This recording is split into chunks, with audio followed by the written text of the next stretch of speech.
Hello everyone, welcome to our YouTube channel. My name is Precious Osareren and I'm with my team members here. Each of them will introduce themselves during the course of this discussion. So today we have our agenda divided into six steps. I'll be taking a project overview and then what random forest model means. While Dan will be talking about platforms. My other team members will be talking about the data set, the model result and analysis, and the key takeaways. So now, what is the overview of the project?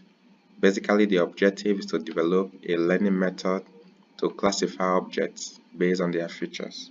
So our scope will be limited to the application of random forest model on a chosen dataset, and we would implement this model on three major platforms, which is the Azure, the Amazon Web Services, and Google Cloud Platform. So now what is a random forest model? It is a supervised learning algorithm. Random forest creates a forest and makes it somehow random. The forest it builds, it's a combination of other decision forests, and combining plenty decision forests helps to make a better decision or performance. The general idea of bagging method is that it is a combination of learning models and it increases the overall result. Also, bagging helps us to correct decision trees habits of overfitting to their training dataset. The pictorial illustration we see by the right basically explains random forest in a simplified manner. As we could see, it is um, a combination of forests that has trees and they are classified into different classification. The next person is Dan Fan. She will be talking about the various platforms we implemented this. Hello, my name is Dan. I'm going to talk about the services provided by three largest providers including AWS, Azure, and Google Cloud Platform apply for this project. So Amazon Machine Learning provides visualization tools and wizards that support the process of creating machine learning models without having to learn complex algorithm and technology. For the random forest model of this project, we use Amazon SageMaker, a fully managed service with development, training, and hosting features that lets analysts focus on building, training, and tuning models without having to worry about the infrastructure and system management. The next provider is Google, which provide a wide range of services for machine learning. We use Cloud Data Lab to run Notebook in this project. Cloud Data Lab is a powerful interactive tool to created to explore, analyze, transform, visualize data, and build machine learning models on Google Cloud Platform. It runs on Google Compute Engines and connect to multiple cloud services so easily so that you can focus on your data science task. Last but not least, Microsoft has the most set of machine learning services compared with the other two providers. For this project, we use Machine Learning Studio, which is a collaborative drag and drop tool for building, testing, and deploying predictive analytics solution on the data. Its features including collections of experiments, datasets, notebooks, and other resources representing a single project help us to build and deploy models in an easy and effortless way. Next, I'm going to pass on to Manish to talk about the chosen dataset.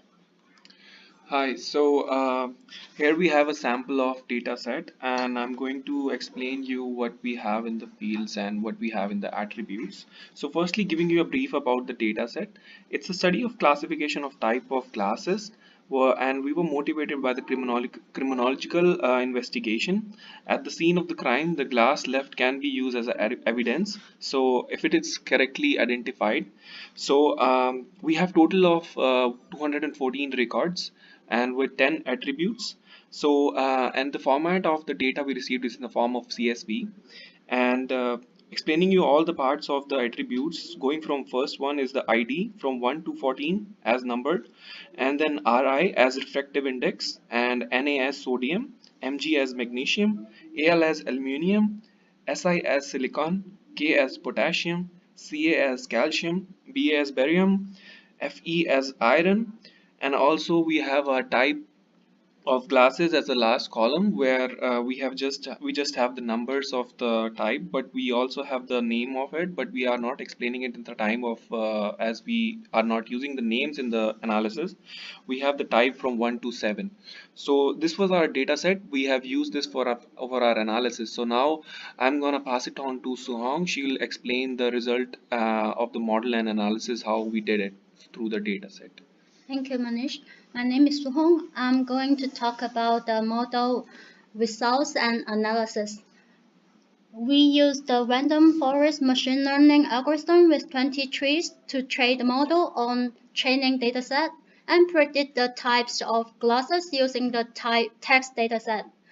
First, and the results we get is showing below.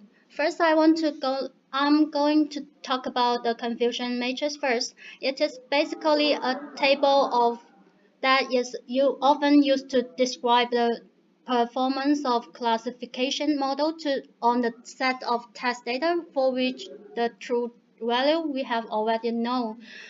And as you can see here, in our case, the majority number are found in the dialog of the matrix, which shows the performance of our classification model is good.